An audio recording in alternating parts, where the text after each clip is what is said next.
Hello students, online લેક્ચરની અંદર છે એ હું રવિન્દ્ર બલ્લર તમારું સ્વાગત કરું છું. આ ઉપરાંત અધર કોલેજના સ્ટુડન્ટ્સ એમનું પણ હાર્દિક સ્વાગત કરું છું. આ ઉપરાંત ચેનલની અંદર જોનારા વિદ્યાર્થીઓ એમનું પણ સ્વાગત કરું છું. આજે આપણે આ લેક્ચરની અંદર એ કુટુંબના પ્રકારો વિશે છે એ ચર્ચા કરવાની છે. હવે કુટુંબના પ્રકારો યુનિટ નંબર 2 જેની આજે આપણે શરૂઆત કરવાની છે. હવે એની અંદર મુખ્ય 3 પ્રશ્નો રહેશે. એક તો સત્તાના આધારે કુટુંબના પ્રકારો, જેની અંદર 2 પેટા પ્રશ્ન આવશે, માતૃસત્તા કુટુંબ અને પિતૃસત્તા કુટુંબ. બંનેનો અર્થ અને લક્ષણો જોઈશું. ત્યારબાદ સભ્યોની સંખ્યાના આધારે કે જેની અંદર છે સંયુક્ત કુટુંબનો અર્થ, લક્ષણો, વિભક્ત કુટુંબનો અર્થ અને લક્ષણો. ત્રીજો પ્રશ્ન છે એ ભગ્ન કુટુંબના કારણો, એનો અર્થ અને કારણો. હવે આ મટીરિયલ છે એ તમને અનડા પ્રકાશન એજી શાહ છે કે દવે અમદાવાદ એની અંદરથી છે તમને મળી રહેશે. આ ઉપરાંત છે એ બ્લોગરની અંદર તમને લિંક છે આપવામાં આવી છે કે જેની અંદર છે આનું મટીરિયલ છે એ બ્લોગર લિંક એવું લખેલું છે, એની સામે લિંક છે બ્લુ કલરની, એ ત્યાં તમે ક્લિક કરશો એટલે તમને મટીરિયલ મળવા પાત્ર રહેશે. તો હવે આપણે શરૂ કરવા જઈ રહ્યા છીએ સત્તાના આધારે કુટુંબના પ્રકારો. તમને ડિસ્પ્લે ઉપર છે એ તેના પ્રકારો છે એ દેખાઈ રહ્યા છે. એની અંદર છે માતૃસત્તાક અને પિતૃસત્તાક. એની વચ્ચે જેટલી ડિટેલ હું તમને પહોંચાડી શકું એટલી મેં મૂકવાનો પ્રયાસ છે એ કર્યો છે. હવે કુટુંબ વિશે છે આપણે આગળ એક આખું યુનિટ છે વાત ભણી ચૂક્યા છીએ. તો હવે છે એ આપણે આ યુનિટની અંદર જોઈએ કે કુટુંબ છે એ સાર્વત્રિક અને સામાજિક સંસ્થા છે. હવે સાર્વત્રિક શું કામ કહી છે તો કે કુટુંબ છે એ બધા જ સમુદાયની અંદર, બધા જ સમાજની અંદર છે જોવા મળે છે, એટલા માટે એને સાર્વત્રિક કહી છે. હવે સામાજિક સંસ્થા એટલા માટે કહી છે કે એ સમાજની અંદર જોવા મળે છે અને માનવ સમાજમાં કોઈને કોઈ સ્વરૂપે એ જોવા મળે છે. હવે સમાજ કોઈ પણ કુટુંબ માટે છે એ મહત્વની એક આધારશિલા છે. હવે કુટુંબ એ વ્યક્તિના જીવનમાં છે એ સૌ પ્રથમ આવે છે અને ત્યારબાદ એ વ્યક્તિ પોતાનું સમગ્ર જીવન છે કુટુંબમાં વિતાવે છે. કુટુંબ સમાજમાં તેમજ વ્યક્તિ માટે ઘણા મહત્વના કાર્યો પણ કરે છે અને પાયાની સામાજિક સંસ્થા તરીકે છે એ કુટુંબ નિકટવર્તી પ્રાથમિક જૂથ છે. તેના મુખ્ય સભ્યોમાં માતા પિતા તેમજ તેના સંતાનો છે હોય છે. આ સિવાય છે અન્ય સભ્યો પણ તેની અંદર હોય છે, જેમ કે દાદા દાદી હોય, કાકા હોય, કાકી હોય, ભત્રીજાઓ હોય કે પછી છે એ કઝિન બ્રધર સિસ્ટર હોય. તો તેમની વચ્ચે છે એ સંબંધો છે એ કેવા હોય છે તો કે કાયમી અને ટકાઉ હોય છે. એટલે મનુષ્ય વર્તનમાં મનુષ્યનું જે કંઈ પણ વર્તન છે એ વર્તનની અંદર છે કુટુંબનો ફાળો છે એ સવિશેષ રહેલો છે. સમાજશાસ્ત્ર એ સમાજનો અભ્યાસ કરે છે અને આ સમાજમાં માનવીની અનેક જરૂરિયાતો સંતોષતી વિવિધ સંસ્થાઓ જોવા મળે છે. એમાંની એક સંસ્થા જેને આપણે કહીએ છીએ કુટુંબ. તો એ કુટુંબ જે છે એના 2 પ્રકારો જોવા મળે છે. એટલે કે સત્તાના આધારે છે એ સત્તાના આધારે 2 કુટુંબ જોવા મળે છે કે જેની અંદર છે કુટુંબ વ્યવસ્થા છે મુખ્યત્વે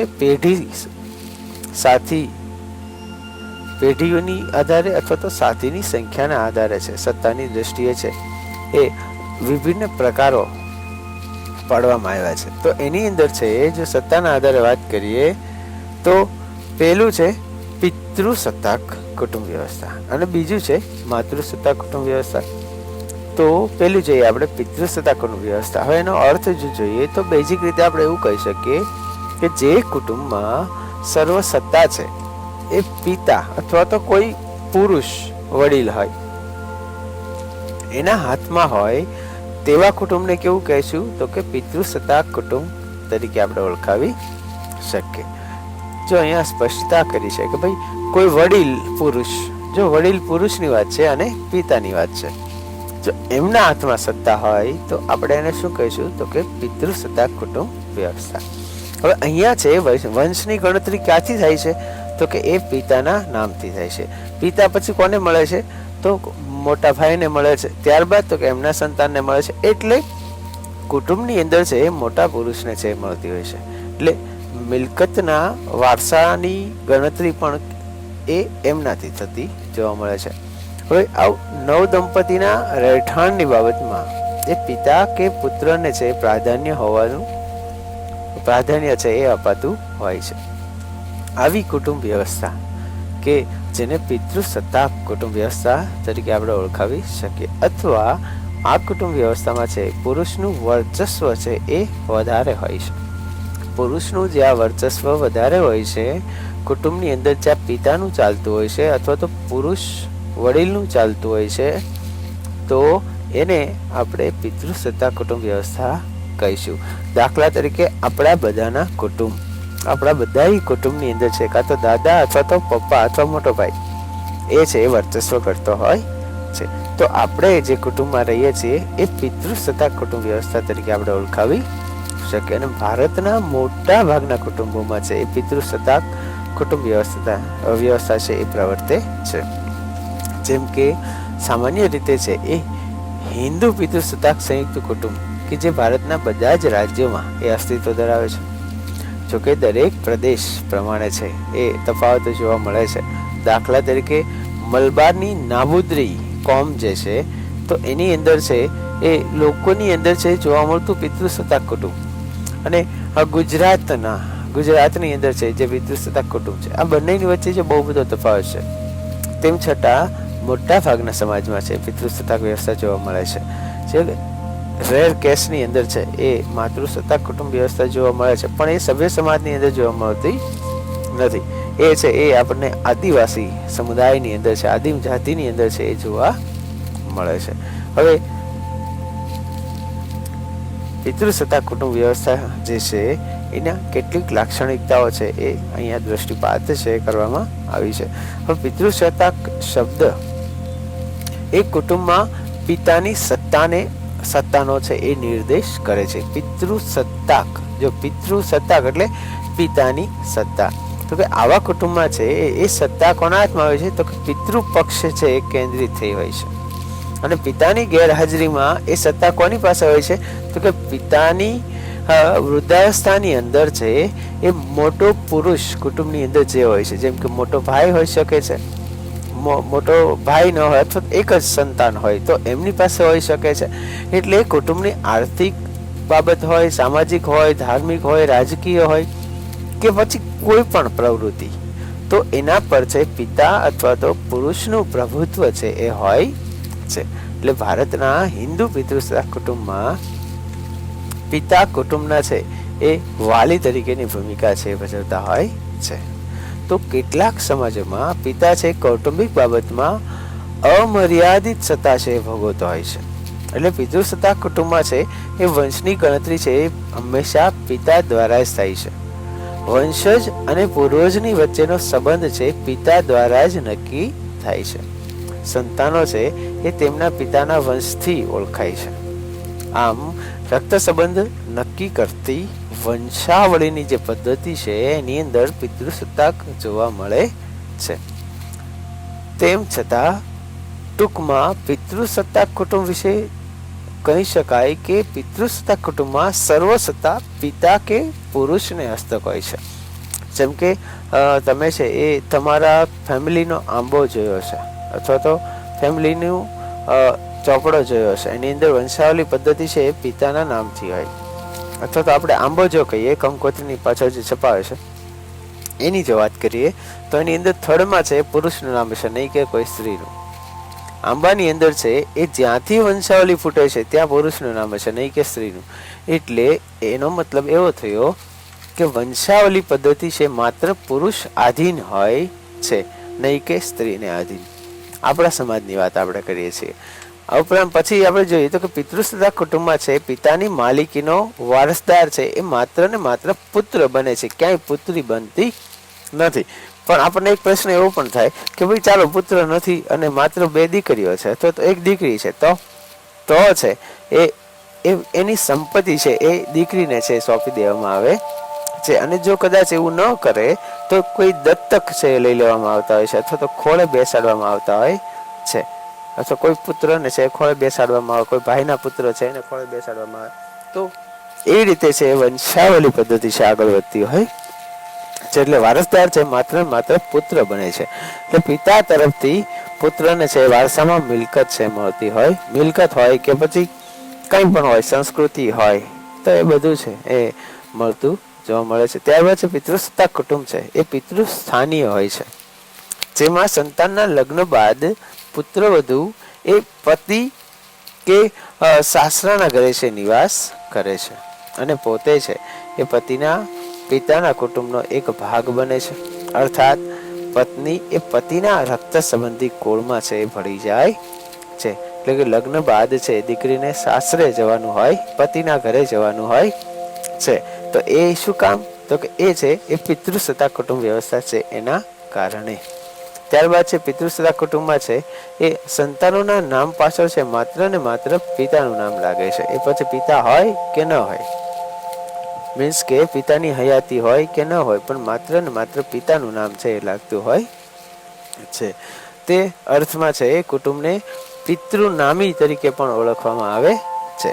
તો કે આમ છે એ પિતૃસત્તાક કુટુંબ વ્યવસ્થામાં એ સમગ્ર સત્તા છે પિતાના નામે હોય છે. વારસો પણ પિતાના નામથી નક્કી થાય છે. લગ્ન બાદ છે એ સ્ત્રી છે એ સ્વસુર ગૃહે છે વસવાટ કરે છે. અહીંયા આગળ છે એ આપણે પિતૃસત્તાક કુટુંબ વ્યવસ્થાનો અર્થ અને લક્ષણો છે એ પૂરા કરીએ છીએ. હવે પછી છે માતૃસત્તાક કુટુંબનો અર્થ અને લક્ષણોની ચર્ચા છે આપણે કરીએ છીએ. હવે માતૃસત્તાક કુટુંબ વ્યવસ્થા, તો કે માતૃસત્તાક કુટુંબ વ્યવસ્થામાં માતાની સત્તાનો નિર્દેશ થાય છે. માતૃસત્તાક, જેમ કે આગળ પિતાના હાથમાં સત્તા હતી, તો અહીંયા આગળ છે માતાની વાત થાય છે. તો કે માતૃસત્તાક શબ્દ છે એ પોતે જ એક સ્પષ્ટ કરે છે. તે મુજબ કુટુંબની તમામ સત્તા એ માતા પાસે છે કેન્દ્રિત હોય છે. તેને માતૃસત્તાક કુટુંબ વ્યવસ્થા કહેવાય છે. તેના અંગેના કેટલાક ખ્યાલો છે એ જોવા જરૂરી છે. જગતનું સર્વપ્રથમ કુટુંબ છે માતૃસત્તાક કુટુંબ હતું એવું કહેવામાં આવે છે. હવે આવી કુટુંબ વ્યવસ્થા માત્ર ભારતમાં જ નહીં પરંતુ વિશ્વના અનેક દેશમાં અને આદિવાસી જાતિમાં આવી કુટુંબ વ્યવસ્થા છે જોવા મળે છે. આફ્રિકાનું એક નાનું એવું ગામ છે, ત્યાં છે એ માતૃસત્તાક કુટુંબ વ્યવસ્થા છે. ત્યાં આજે છે દીકરીઓના લગ્ન છે બહુ રેર કેસની અંદર થતા હોય છે. હવે એવું કહેવાય છે અને છાપામાં લેખ પણ એક આવેલો કે એની અંદર છે એ ત્યાંની જે દીકરીઓ છે, ત્યાંની જે સ્ત્રી છે એ અપ્સરા કરતા પણ સુંદર છે. પણ એમ છતાંય તે ત્યાં છે એ માતૃસત્તાક કુટુંબ વ્યવસ્થા હોવાને કારણે છે એ લગ્ન થતા નથી. કોઈ પુરુષ નથી ઈચ્છતો કે કોઈ સ્ત્રીના તાબાની નીચે, સત્તાની નીચે છે પોતાની જિંદગી પસાર કરે. તો ભારતમાં છે એ કેટલીક આવી જાતિઓ છે, જેમ કે ખાસી, ગારો, ટોડા, નાયર, તો આવી કેટલી આદિવાસી જાતિઓ છે કે જેના સમુદાયોમાં એક કુટુંબ વ્યવસ્થા એ માતૃસત્તાક પ્રકારની જોવા મળે છે. હવે સ્મિથ નામના વિદ્વાન છે એ એવું કહે છે કે શક્ય છે કે આદિ માનવ સમાજમાં માતૃસત્તાક કુટુંબ એ સૌથી પ્રારંભિક સ્વરૂપ હોય. એટલે કે કુટુંબની ઉત્પત્તિ વખતે છે એ કુટુંબ માતૃસત્તાક કુટુંબ રહ્યું હતું. જો સ્મિથ નામના વ્યક્તિ છે પણ એવું કહે છે કે જ્યારે માનવની ઉત્પત્તિ થઈ, આદિ માનવની જ્યારે ઉત્પત્તિ થઈ, તો એ સમય છે એ માતા છે એ બધી વ્યવસ્થા કરતી છે, માતા દ્વારા છે એ ઉત્પત્તિ થઈ છે. તો કે સર્વપ્રથમ કુટુંબ છે માતૃસત્તાક રહ્યું હતું. ત્યારબાદ છે મેક્સ વેબર નામના વિદ્વાન છે, એવું કહે છે કે માતૃસત્તાક કુટુંબ એ પ્રારંભિક સ્વરૂપનું કુટુંબ હશે. તેમજ તેમાં ભલે સ્ત્રીની કેન્દ્રીયતામાં કદાચ સ્ત્રીને છે એ કેન્દ્રમાં રાખી હોય પણ અને ન પણ રાખી હોય, પણ સત્તા તો છે એ સ્ત્રીના ભાઈઓ જ ભોગવે છે. આની અંદર એક એ પણ છે કે ભાઈ કદાચ સત્તા એવું પણ બને છે કે માતાના હાથમાં ન હોય પણ માતાના ભાઈની પાસે સત્તા હોય છે. તો એ વાત પણ અહીં આગળ છે એ જોવા માતૃસત્તાકની અંદર છે જોવા મળે છે. ત્યારબાદ છે હટલેન્ડ નામના વિદ્વાન છે. હવે એ એવું કહે છે કે અનેક આદિવાસી સમુદાયમાં માતૃસત્તાક કુટુંબ વ્યવસ્થા છે એ અસ્તિત્વ ધરાવે છે, અને કેટલાક સમુદાયમાં પિતા એ નિશ્ચિત ન હોવાથી માતૃસત્તાક કુટુંબ જોવા મળે છે. જો પિતા નિશ્ચિત ન હોવાથી એનો મતલબ એવો છે કે એવું નથી કે પિતા નક્કી હોતા નથી, પણ બહુપતિત્વ લગ્ન વ્યવસ્થા કે એક કરતા વધારે પતિઓ જેને હોય છે, તો સ્વાભાવિક છે કે જે બાળકનો જન્મ થાય છે એ બાળક કોનું છે તો એ નક્કી હોતું નથી. અને એના કારણે છે એ સ્વાભાવિક છે કે ત્યાંની સત્તા છે એ માતા ભોગવતી હોય છે. જેમ કે તમે મહાભારતની અંદર છે જોયું છે કે 5 પાંડવોની જે માં છે એની પાસે સત્તા બધી કોની છે તો કે એની માની છે. તો ત્યાં આગળ પણ માતૃસત્તાક કુટુંબ વ્યવસ્થાને છે એ એક જિક્ર આપણે એવું કહી શકીએ એ કરેલો છે. અને એ દેખીતી બાબત છે, અને એ તો આપણું એક ભારતનું એક મહાન પુસ્તક છે ને, તો એની અંદર પણ માતૃસત્તા કુટુંબનો ઉલ્લેખ છે એ કરવામાં આવ્યો છે. તો કે આવી રીતે છે એ ઉપરોક્ત તમામ ખ્યાલોને આધારે એવું કહી શકાય કે કુટુંબમાં માતા એ પ્રધાન પદે હોય અને પિતાનું સ્થાન છે એ ગૌણ હોય. સંતાનોનો વંશ, વારસો અને દરજ્જો એ માતાના વંશ તરફથી છે મળતો હોય છે. તેને છે આપણે શું કહીશું તો કે માતૃસત્તાક કુટુંબ તરીકે ઓળખાવી શકીએ. હવે મેકઇવર અને પેજ નામના વિદ્વાન છે એ કેટલાક લક્ષણો છે માતૃસત્તાક કુટુંબના આપે છે. તો એની અંદર પહેલું લક્ષણ છે વંશાનુક્રમ છે માતા દ્વારા ઓળખાય છે. જેવી રીતે આપણે પિતૃસત્તાક કુટુંબની અંદર જોયું એવી રીતે છે અહીંયા એ કરતાં થોડુંક ઉલટું જોવા મળે છે કે ભાઈ વંશાનુક્રમ છે એ માતા દ્વારા ઓળખાય છે. એટલે માતૃસત્તાક કુટુંબમાં વંશ વેલો ચાલુ રહે છે અને માતાનો જે વંશ હોય છે તે જ વંશ એ સંતાનો ને આપવામાં આવે છે અથવા સંતાનોનો ગણાય છે. તેથી છે સંતાનોના નામ પાછળ કોનું નામ લાગે છે તો કે માતાનું નામ લાગે છે. હવે આ કુટુંબનો વંશ વેલો ચાલુ રાખવા માટે પુત્રી સંતાન છે અનિવાર્ય છે. જેમ ઉપર પુત્ર સંતાન અનિવાર્ય હતું, અહીંયા આગળ છે પુત્રી સંતાન છે અનિવાર્ય છે. આ કુટુંબમાં છે પુત્રી દ્વારા છે વંશ વેલો ચાલુ રહે છે અથવા તો આગળ વધે છે. માતાના નામ પાછળ દીકરીના નામ પાછળ માતાનું નામ છે એ લાગતું હોય છે. તો આમ માતૃસત્તાક કુટુંબમાં એ પુત્રીનું મહત્વ છે એ વધારે હોય છે. જો આની અંદર પણ એવું હોય છે કે ભાઈ કાં તો નાની દીકરીને વંશવેલો મળતો હોય છે અથવા તો મોટી દીકરીને છે મળતો હોય છે. આની અંદર પણ તફાવતો છે એ જોવા મળે છે. ત્યારબાદ બીજું છે કે બાળકોનું પાલન પોષણ એ માતા દ્વારા થાય છે. હવે સ્વાભાવિક છે કે ભાઈ માતૃસત્તાક કુટુંબ વ્યવસ્થા છે તો એનું પાલન પોષણ કોણ કરતું હશે તો કે માં કરતી હશે. એટલે તમામ કુટુંબ વ્યવસ્થામાં બાળકની જવાબદારી છે એ સ્ત્રી હસ્તક જ હોય છે. પરંતુ માતૃસત્તાક કુટુંબમાં છે એ બાળકોનું ભરણ પોષણ અને ઉછેરની સવિશેષ જવાબદારી છે એ સ્ત્રીની પાસે છે એ જોવા મળે છે. કારણ કે માતા દ્વારા જે સમગ્ર કુટુંબનું સંચાલન થતું હોય છે અને નિર્માણ પણ માતા દ્વારા છે થતું હોય છે. એટલે તમામ પ્રકારની જરૂરિયાતો છે એ માતાએ પૂરી કરવાની હોય છે.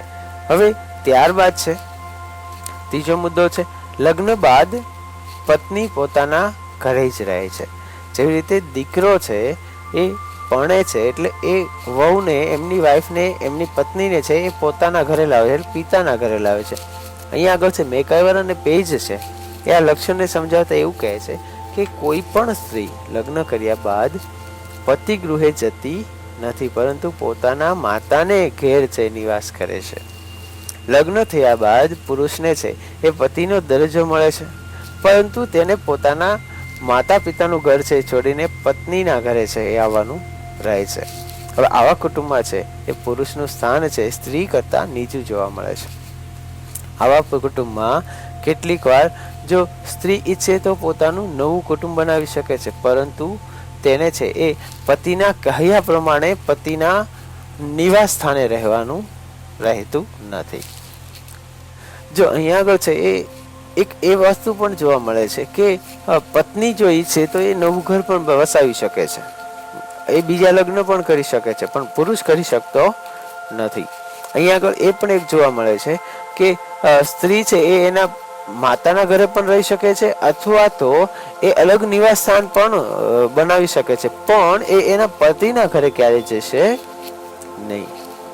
એક વ્યવસ્થા છે અહીંયા જોવા મળે છે. એક લક્ષણ તરીકે આપણે જોઈ શકીએ. ત્યારબાદ છે સર્વોચ્ચ સત્તા માતા પાસે હોય છે. એટલે માતૃસત્તા કુટુંબમાં કોઈ પણ નિર્ણય સંબંધી તમામ સત્તાઓ અને અધિકારો એ માતા પાસે જ હોય છે. વર્તમાન સમયમાં આ સ્વરૂપનું છે એ કુટુંબ જ્યાં ત્યાં અસ્તિત્વ ધરાવે છે. હવે કુટુંબની સર્વોપરી તરીકે છે માતા ગણવામાં આવે છે. અલબત્ત જો માતા ઈચ્છે તો પોતાના ભાઈની મદદ લઈ શકે છે, એટલે કે જે તે બાળક છે એના મામા તો એની મદદ છે લઈ શકે એ, પરંતુ અંતે છેલ્લો નિર્ણય તો માતા દ્વારા જ કરવામાં આવે છે. માતાએ અનેક ક્ષેત્રે નિર્ણયો છે લેવાના અને વ્યવસ્થામાં અનેક જવાબદારીઓ ઉઠાવવાની હોય છે. જેમ કે પોતાના સંતાનોનું લગ્ન ક્યાં અને કોની સાથે કરવું તે નિર્ણય કોને લેવાનો હોય છે, તો કે નિર્ણય છે માતાને જ લેવાનો હોય છે. એટલે એ બધા જ પ્રકારની સત્તા છે માતા પાસે જોવા મળે છે. ત્યારબાદ છે મિલકતની માલિક છે માતા હોય છે. હવે દરેક કુટુંબમાં છે આર્થિક પરિબળોને મહત્વ અપાયું હોય છે. કોઈ પણ સ્વરૂપનું કુટુંબ એ આર્થિક પરિબળ સાથે છે સંકળાયેલું હોય છે. આવી મિલકત તેના માલિકને દરજ્જો અપાવે છે. હવે આવી જે કંઈ પણ મિલકત છે એના માલિકને પોતાનો એક દરજ્જો અપાવે છે. હવે આવી મિલકતના ખ્યાલોથી એ ઉચ્ચ નીચના ખ્યાલો છે ઉદ્ભવેલા જોવા મળે છે અને અસમાનતાઓ છે આની અંદરથી ઊભી થયેલી છે. આ બધી શેના કારણે, તો કે મિલકતને આધારે. હવે માતૃસત્તા કુટુંબ વ્યવસ્થામાં સર્વોચ્ચ દરજ્જો છે માતાનો હોય છે અને તેના આધારે તમામ પ્રકારની મિલકતના માલિક કોણ છે, તો કે માતા છે.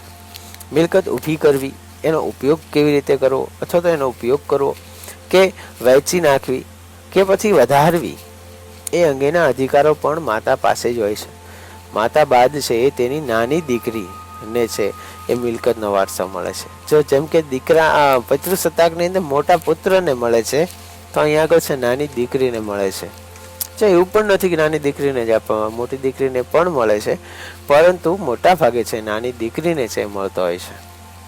અને એને જો સહાય લેવી હોય તો એ માતૃપક્ષ છે એના મામા પાસે એવી રીતે છે મદદ લેતા હોય છે. તો ટૂંકમાં આપણે એવું કહી શકીએ કે માતા પાસે જે સત્તા હોય છે, અધિકાર હોય છે, એને આપણે માતૃસત્તા કુટુંબ વ્યવસ્થા તરીકે ઓળખાવી શકીએ. અહીંયા આગળ છે એ આપણે આ પ્રશ્ન સત્તાના આધારે કુટુંબ, તો એની અંદર બે પ્રકાર માતૃસત્તાક અને પિતૃસત્તાક જે આપણે બંને છે એ અહીંયા આગળ પૂરા કરીએ છીએ.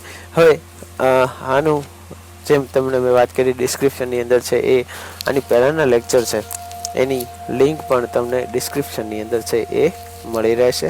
આશા રાખું છું કે લેક્ચર સમજાણો હશે. Thank you.